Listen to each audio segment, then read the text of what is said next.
So what we're going to be doing today is we're going to be looking at tileable texturing and then creating a tileable texture from a photograph or an image that we have, and then converting it to be something usable, and then running through making a PBR material out of that. So what we've got here is just a sample of a tileable texture that has no obvious main seams running through it. There is a little bit of repeating pattern you can see here and here that we probably could just go back and retweak a little bit, but once we've got that tileable texture, we're going to be running through and generating a PBR ready material from it. So we have this wood, you can see the nails react differently reflectivity wise to the specularity wise to the wood. It's got a little bit of depth between the cracks, and there's sort of this noise coming from the null map and height map. So we're just going to run through all of this now. So if I just switch over to Photoshop, this is the images that we're starting with. It's very much just a normal photograph of some wood planks that you can easily have taken, and I'm just going to start off by just unlocking that first layer. Now the way that we're going to convert this into a tileable texture is using the offset method right here, and we'll run through that shortly. But first up, let's just prep the canvas ready for working with. So I'm just going to come up to my canvas size right here, and as you can see, 2500 by 1875. I'm just going to convert this into a 2048 by 2048, so it's a power of 2 texture size that we're going to be working with. And I'm just going to hit OK. Now, as you can see, obviously we've got these gaps at the top and the bottom of our canvas that we need to fill. So I could just come in and scale this up to fill that space, but what I'm going to do instead is we're just going to have a bit of a practice with the method that we're going to be using today. So I'm just going to duplicate this layer, and let's just call this the bottom layer so we can keep track of what's going on. And this is the top. Okay, so the bottom layer I'm just going to pull down. I'm just going to fill that canvas out. As you can see, there is this obvious seam that runs through this image. So I'm going to go to my top layer. I'm going to place a mask on it. And if I switch over to my brush, nice soft brush, nice and large, and with a low opacity,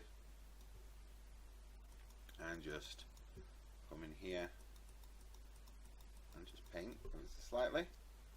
You'll see is that we're just blending away that seam. Now if we zoom really close in and watch it happening again, we're just blending away that seam. So the way that this is working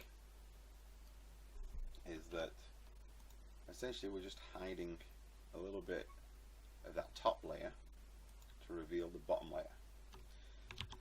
And this works because there isn't any real obvious patterns running through the two textures.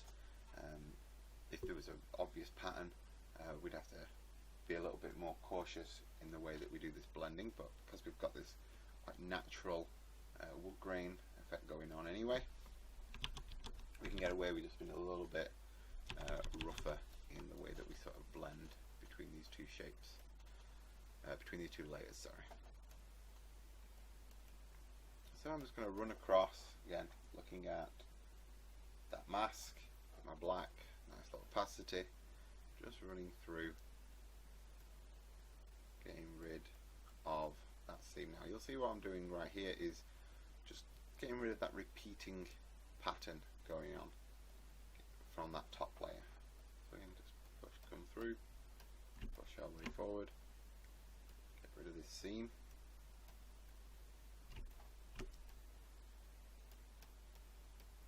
Now as I'm painting here, you see I'm creating this repeating pattern between the wood grain.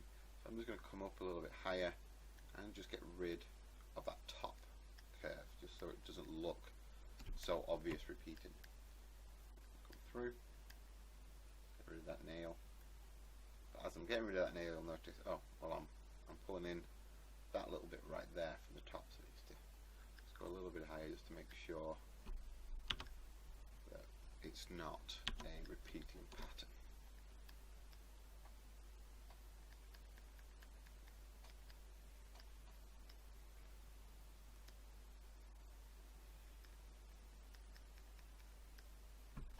There we go. So as we've run across that seam, we've got rid of most, if not all, of that seam that ran across that edge.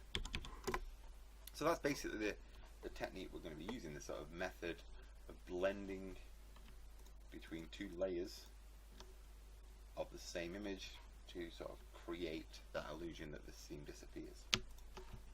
So I'm just going to duplicate this layer here. This is going to be 2048 texture.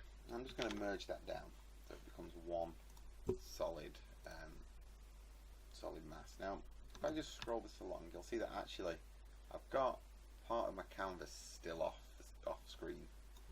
Part of the image is just sitting off this 2048 canvas, so it's not really what I want. I want just the 2048, and in fact we need it just to be the 2048 for the offset method to work correctly. So I'm going to just do Control A to select all, and go image, and I'm going to say crop that image down.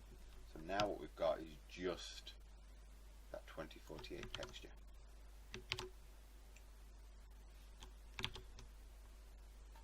Now if we just have a quick look at what we've got now, so I'm just going to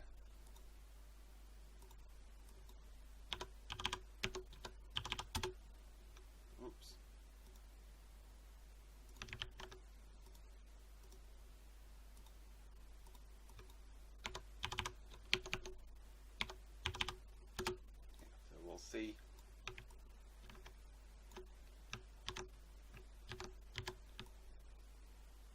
that this image still definitely doesn't tile.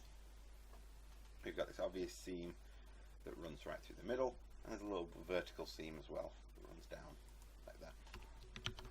So we've got plenty of work to do before this is a tileable texture. So if I get this, and I'll just call this so we can keep track of it, offset. I'm going to run the offset modifier on this top layer. So I've got two layers, my original one and then my offset one.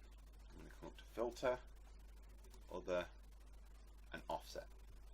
Now the way that this works is that if you put half of your canvas size, so if it's 2048 you put 1024, if it's 1024 and you put 512, what it's going to do, it's going to wrap, if we let's just put this back at 0, and what we do is push it up a little bit, see, just pushing that image round, and what it's doing is taking those top left hand pixels and moving them across 1024, and then if you do it on the vertical as well, it's taking those pixels then and moving them down. So this bottom right section actually is just the top left section moved down into that bottom right, sort of a wraparound sort of effect. And as you can see, that got this little nut, knot in the wood here, sort of double one. If you turn it back, see we've got a double knot right there. So we can see clearly now with the offset that this is where our seam is. You can imagine this seam is that this bit here is actually just the bottom edge of our canvas, of our texture, and we need to get rid of that. We need to sort of blend between this bottom section and this top section and make them match. And we're going to use the same method that we've just used before of just doing the mask. So I'm just going to create a mask, and let's just, again, a little bit bigger. I'm just going to blend between those two. Now as I do this, you'll notice eventually that we get this crack appearing in the wood. This is just because the crack of the bottom layer doesn't match up with the crack of the top layer. So This is why before I was saying that if it has a pattern to it, it's going to take a little bit more work, because we're going to have to start matching that pattern up so that it works. So I'm just going to line up, set 30 to a 50% opacity just so I can see both layers at the same time, see what's going on. I'm just going to shift that bottom layer over just so I can get that crack to line up. And I'm just going to adjust this image ever so slightly, scale it up so I can get that crack and the second crack, so the first one and the second one to line up. Just going to increase the opacity again. I'm just starting from that left hand side. I'm just going to start blending between the two.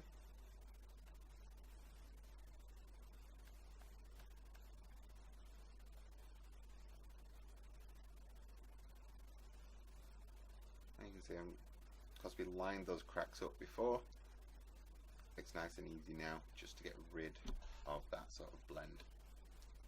But as we come along, you'll notice again, instead of appearing another crack, we're getting rid of this one now, because there isn't a crack on the layer below.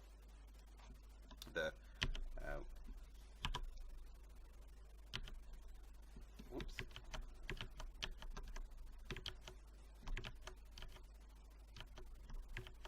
I was just painting on the texture into the mask then. I'm just going to bring that back a little bit.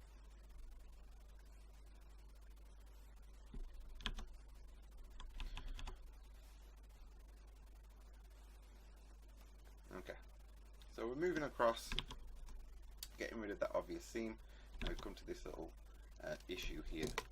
Now, if I go and try and, again, move that bottom layer across, it's going to mess up this first section that we've just worked on.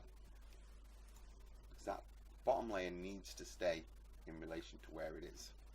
Now, we're only actually using that much of the image.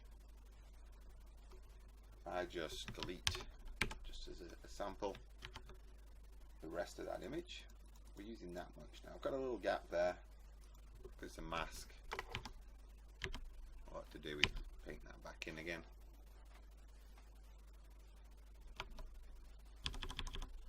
A bit of white. There we go. Now, obviously, I don't want to delete anything. I'm going to keep that there, just because I'm going to use this image again. Just going to duplicate it and move it across until an image lines up. Use that crack right there. So got that crack lined up, and we're just very close with this one. So again, I'm just going to scale up ever so slightly to get two cracks lined up. So as you can see, I'm just trying to keep track of what I've got working and what I haven't.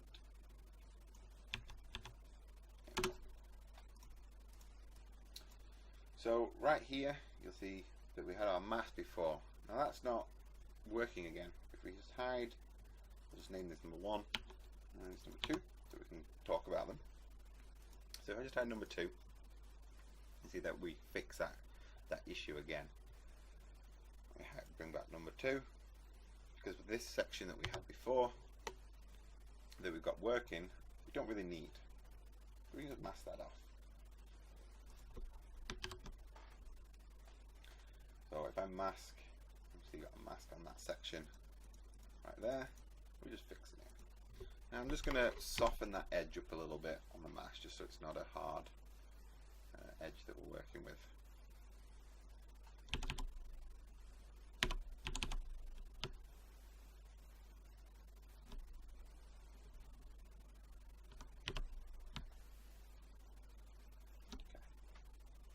See right now that number 1 is the thing that's fixing that seam.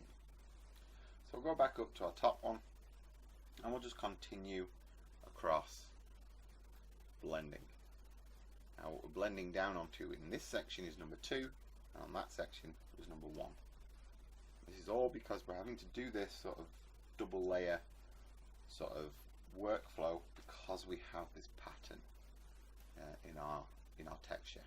If there wasn't the pattern, we probably could have got away with just using the 1.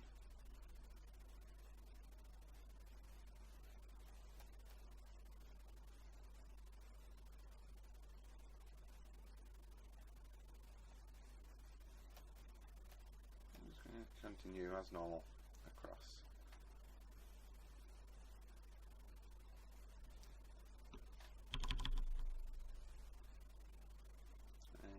As I get to this point here again, we have the same issue, is that that crack does not line up.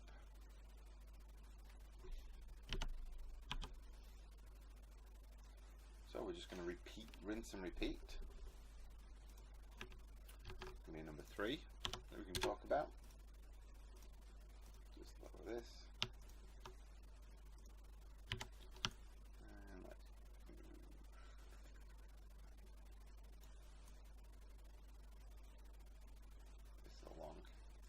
Lining that crack up again, and we're just going to shrink it.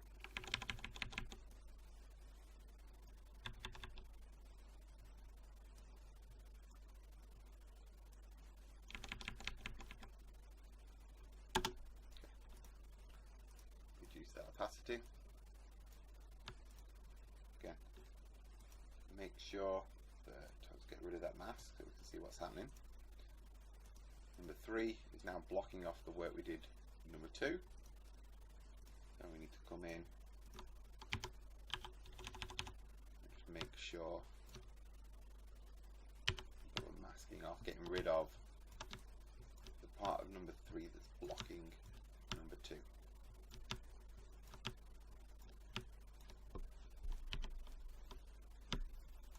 Okay, and go back up and rinse and repeat.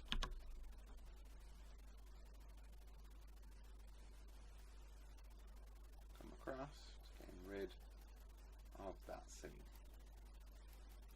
because we've been taking in consideration that the cracks in the texture. It's nice and easy just to come through. Now, as I look at this, there's some discoloration of it, of the wood right here, which is going to sort of allow for a sort of a repeating pattern across that tileable texture. So because I know underneath is a little bit darker, I'm just going to really gently just pull a little bit of that darker tone through just by blending again. There's multiple ways we could change this tone. I'm just going to do it this way. It's obviously just the quickest way that we're working with at the moment. And same over here. Pull a little bit of that through. Pull that knot in. Feel a light in. Section up.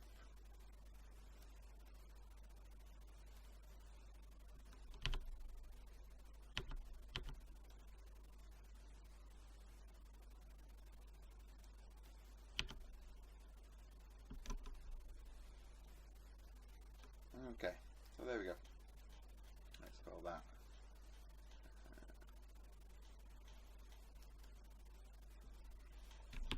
If we look at what we've got now, the original, the new one, we've just got rid of that seam down the middle by blending onto these 3 others. And you can see by creating 1, 2 and 3 the way we have, we've essentially lined up these cracks so we can get rid of that seam nice and easily.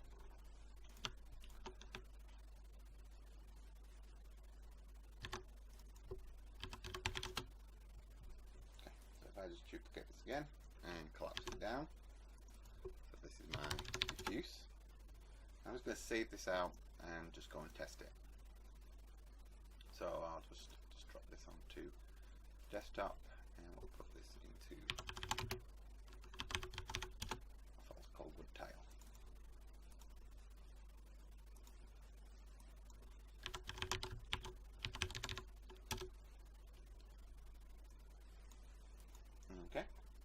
jump back over to Marmoset again. And this time what we'll just call this one wood, so we can test it. And we're going to load in that diffuse.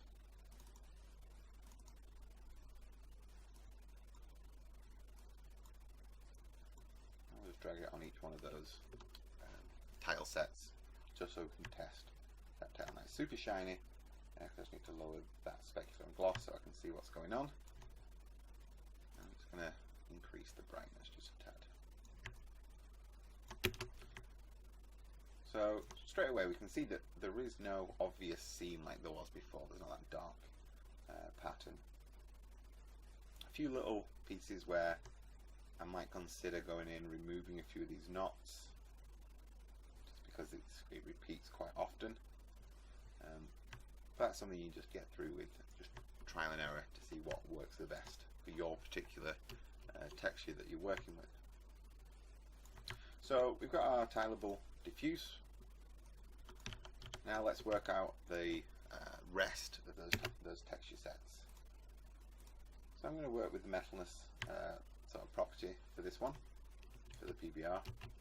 So I need a metal map, I need a gloss map, a null map. I'm actually going to generate through using Endo, but we could do this using sort of generate some high poly planks and then bake that down onto a single plane to create the high poly to low poly bake process in something like X normal. But we're just going to stick with the Endo for today. So I'm just going to jump back over into Photoshop, and I'm going to just create my metal map. So I'm going to be using a combination of the hue and saturation slider, which is Control U, the levels adjustment, which is Control L, and maybe the curves edit, which is Control M. And I'm just going to lower that saturation right down.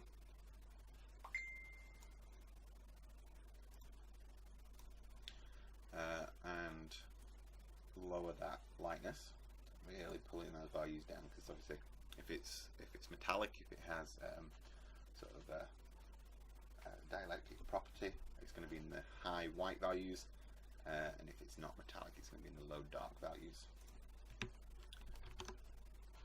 I'm just going to flatten out that image. There's a lot of tonal variation that I want to just get rid of. I'm just going to do that.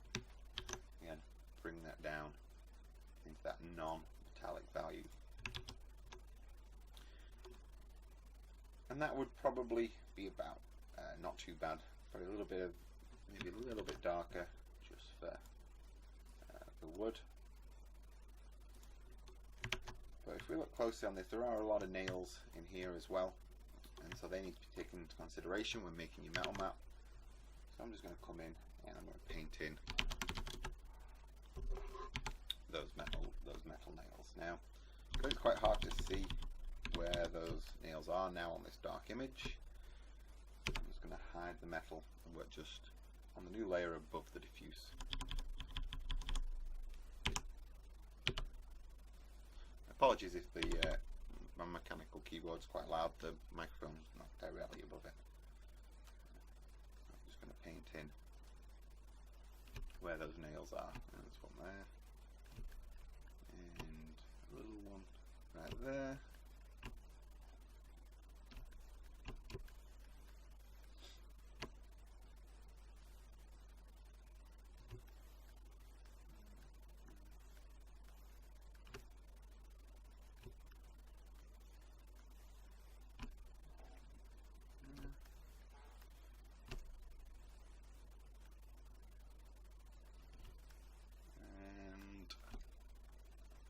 Last two. I'll call that. So look, is that all of them? Yeah. Oh. Call that one as one as well. So what we have here is a metal map that's taking those low values for the wood and those high values for the nails. Save that out.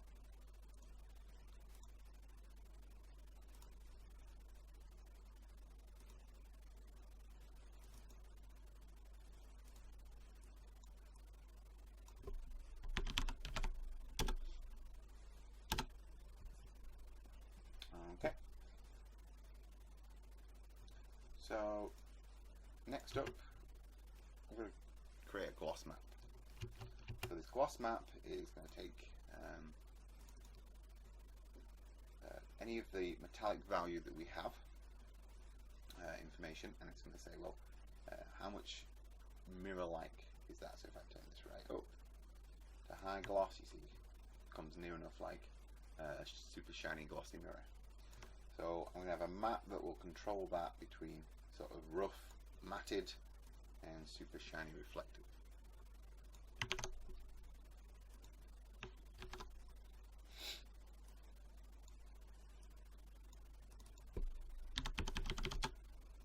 I'm going to start with my metal on this map as a starting point for this, just to see where we can get, just using those levels adjustments.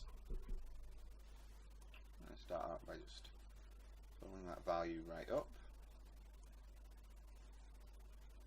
flattening that off again, and then maybe just adjusting that gloss down just a tad.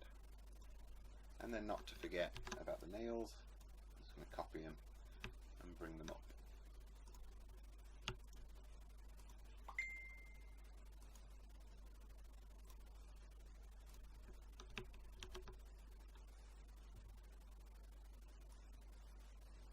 And just lower that just a tad more.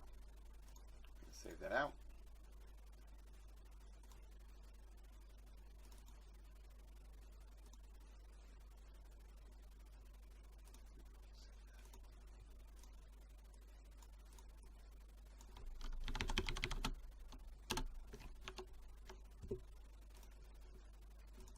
And we'll load that in. Now, once all that's done, if I rotate the light, you'll see that, whoops, should really turn that off.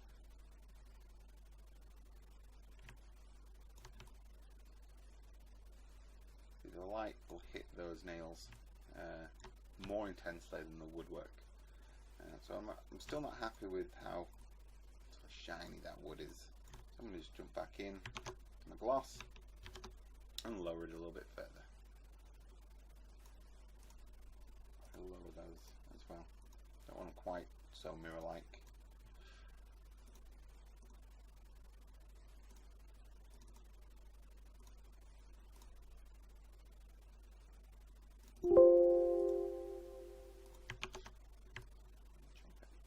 Okay.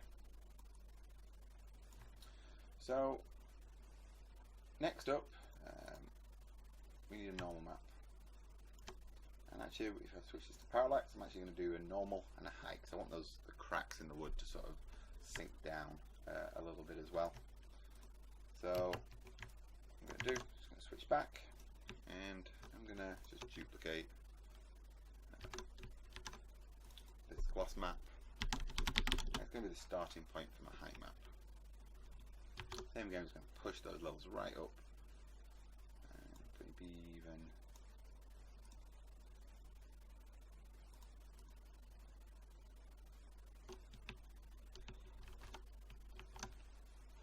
levels right up a little bit more.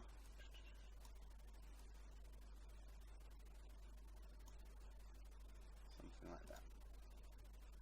So I actually want these cracks to be quite obvious, so I'm just going to paint in a black value into there, just so I know that they are going to be sinking down into that surface instead of sticking up. A little bit thinner for this one. Oops.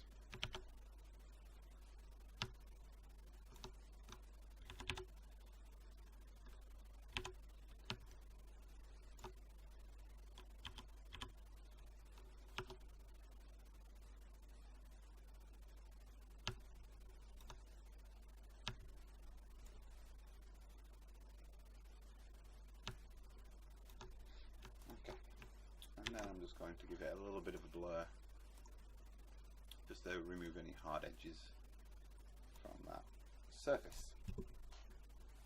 Okay. Now this probably doesn't need to be 2K, but for the purpose of the demo, I'll just save this out.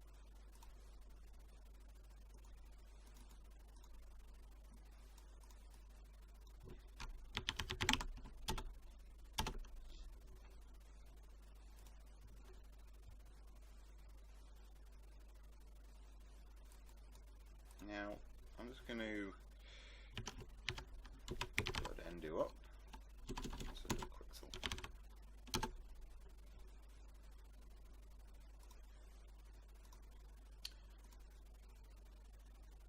So I've got Endo here.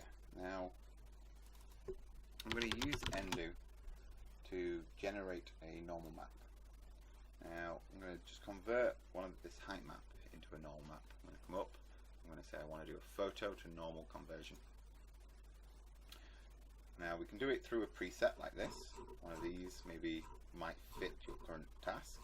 Like this wood one might be quite useful, or you can actually just click the button right here.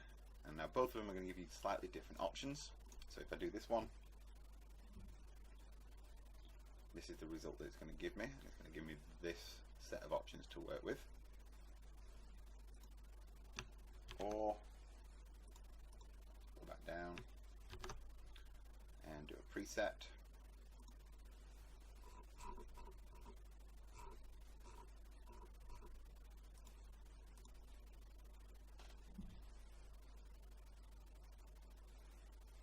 And get this result, and it's going to give me this set of options. Now what's happening here is essentially, if I click on each one of these, I got the same set of instructions that I had before.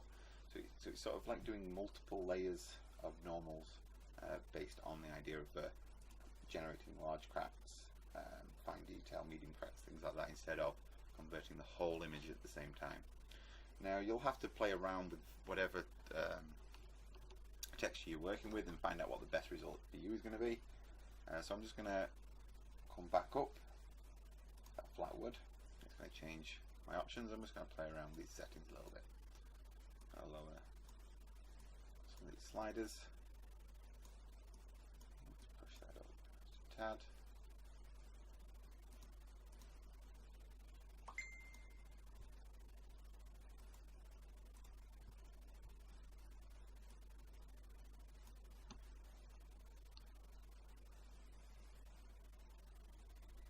Until I get something that I'm happy with. So I'm looking for some nice cracks and just a little bit of surface detail. So I'm happy with that. I'm also going to come in and convert my diffuse as well at the same time. Now the reason why I'm doing two normal maps is I want the best of both worlds, because you'll see that the result that I get from this is completely different to the result I had before. And I kind of want to just use a bit of both. Mainly the large crack volumes of the first one, and the sort of the finer detail from this one. And I'll just lower a few of these details down.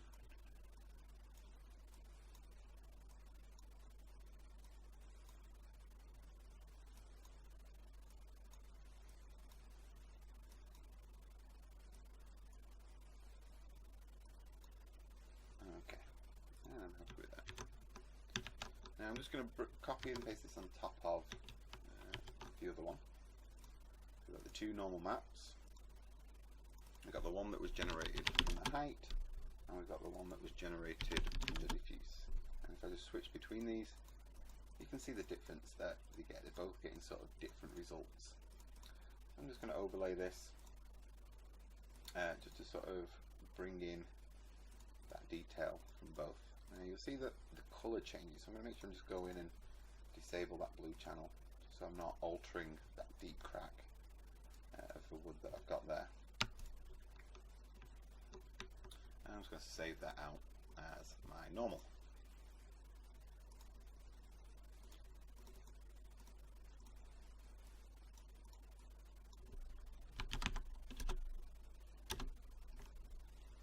So let's just jump back over to Marmoset. And let's go load in that normal map. And you can see this is the result we're getting. Is that it looks a little bit weird. There is some sort of noise detail there, but it doesn't quite look right.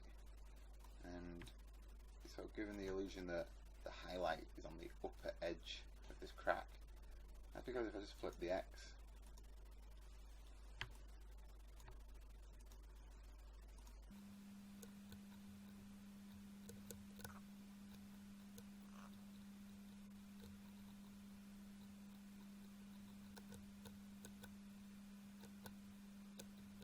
Okay, so what I was just double checking there is that I've got the correct orientation.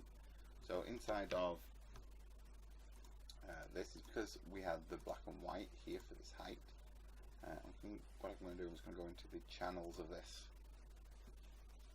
and flip them because we've got two different orientations for these two normal maps. Normal map for this one, as you can see, cracks are facing down. The normal map for this one is the cracks actually facing up, and this is in the channels option right here.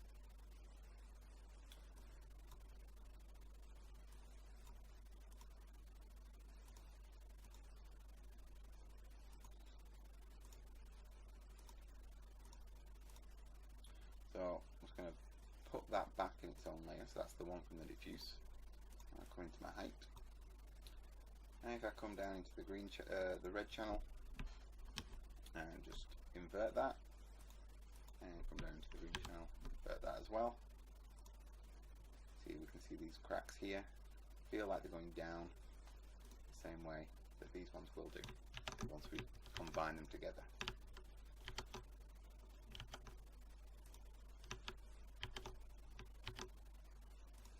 Overlay, get rid of that blue channel again. So now that will feel a little bit more like the normal's going in the correct direction. So this is just to showcase that you have to be very careful when using Endo that you get the correct orientation of your wood channel. Let's just double check. Get a nice bright light. Go with something preset wise so we can see if that wood is going in the correct direction now.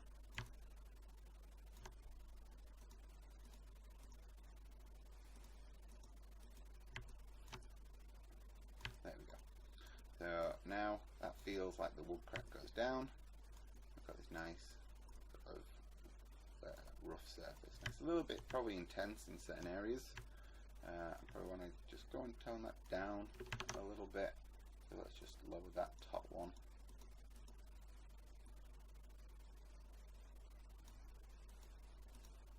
A little bit and save that out. Now this is why Endo can be tricky sometimes. You see a lot of textures and stuff that have been converted in Endo that just look very blobby, and because if you just use the default, press it and hope, it's not going to give you a very good result. You have to go in and fine tune it and try and work out the best possible route. Okay, let's just get rid of those. Okay, so the next thing, height map. I'm just going to load that height map in that we saved out before. And if I set the depth to 0, depth center to 0, and we have a look at what's going on here. So if we look at it from this angle, so we can see this crack right down the middle. Now, if I increase the depth, see that it's pushing that surface up, giving this illusion that there is a depth in here, that actually the crack physically goes down. Now, if the depth center is set to 0, it's going to push up. If the depth center is set to 1, it's going to push those cracks down from that surface. And if it's set to 0.5, it's going to do sort of half and half, push down and up at the same time. So I'm just going to give the illusion that there's a little bit of depth. As the light's coming around, you see it sort of catching in those cracks.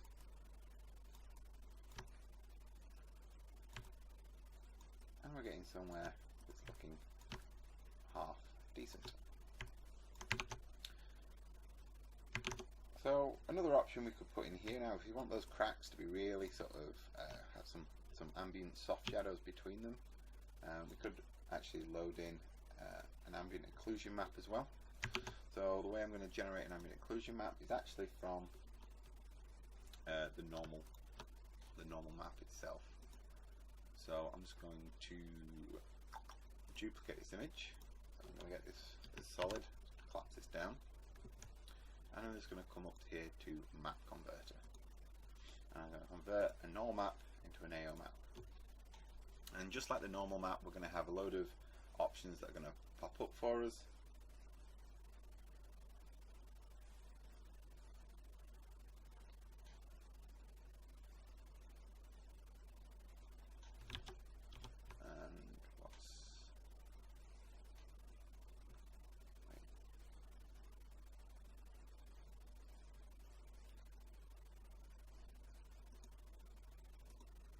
Okay, we'll just try that again, seeing as for some reason it's left it transparent.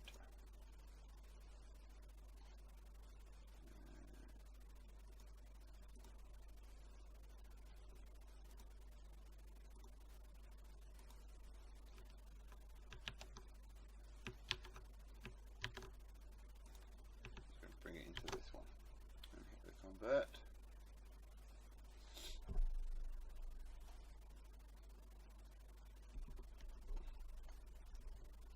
Oops, done it again. I just got mistakenly just converted it into a null map instead of an AO map. There you go. Let's try again. Third time's a charm. So let's just lower that intensity. I'm just looking for something just to add a little subtle AO map to the surface. Wood. Now I'm still not happy with the fact that there's none of these sort of large cracks in the surface that I would want. I'm just going to grab that from the height map we made before.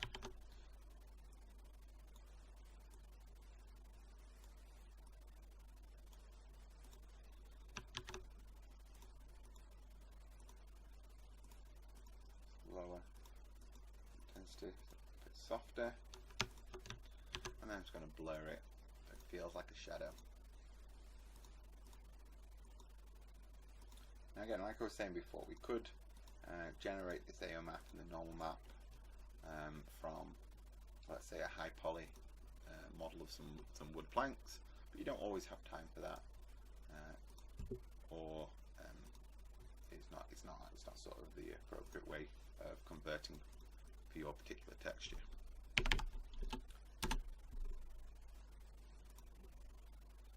Come in, loading that AO, and just get that harder shadow. Now this is where we now go in and start fine tuning our textures. So I start just testing these with a few sort of preset lights and see what it looks like. I might decide that it's a little bit orange, the wood tone for me, so I can either go back to my Photoshop file and come down to the diffuse and change it there, or I can change that target file directly just by hitting the edit button. So if I hit that edit button, see that it'll just load it up into Photoshop. But I'm just going to come in, just remove a little bit of saturation and lightness from that, and save that out as a diffuse.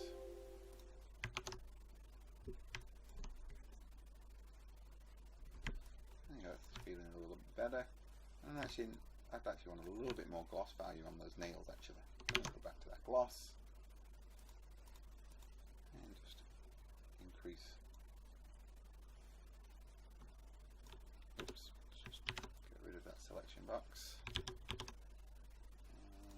increase that brightness a little bit more.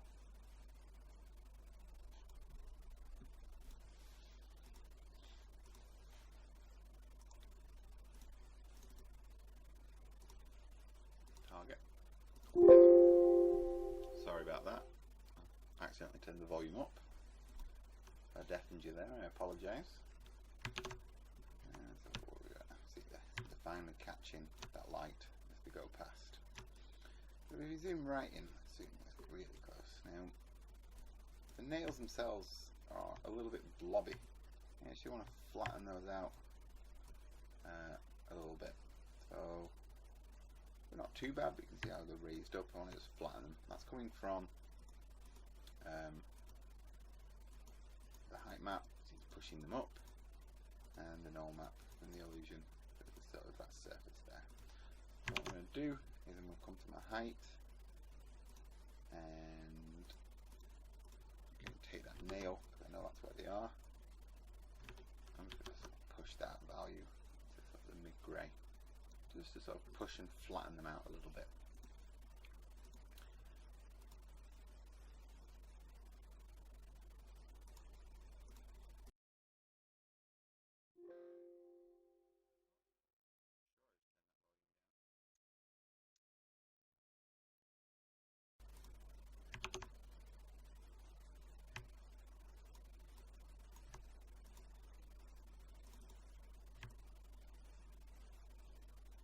Maybe a little bit more.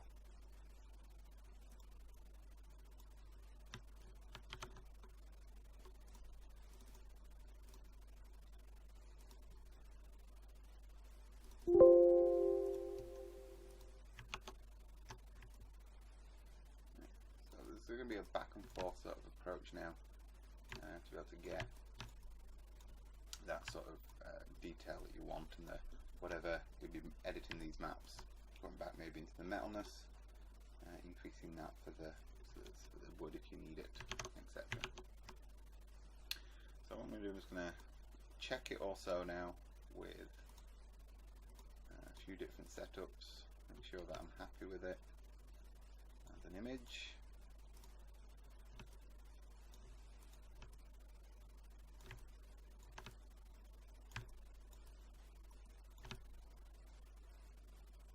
Maybe want a little bit of sheen on that.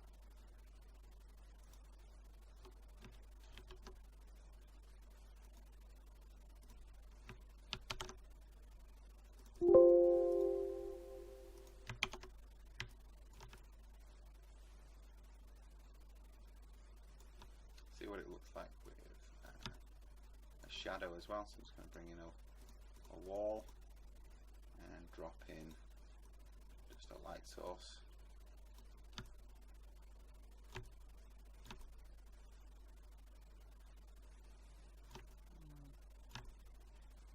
Maybe I was right before with that.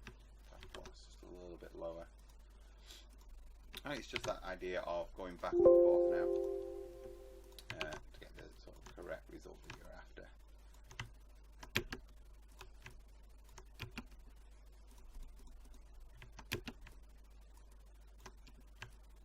Okay, so we'll stop there. We've gone through the process of creating a tileable texture from a source image, and then we've done various techniques to be able to convert those into multiple different texture maps that we could potentially use in our game engine. Okay, thank you very much.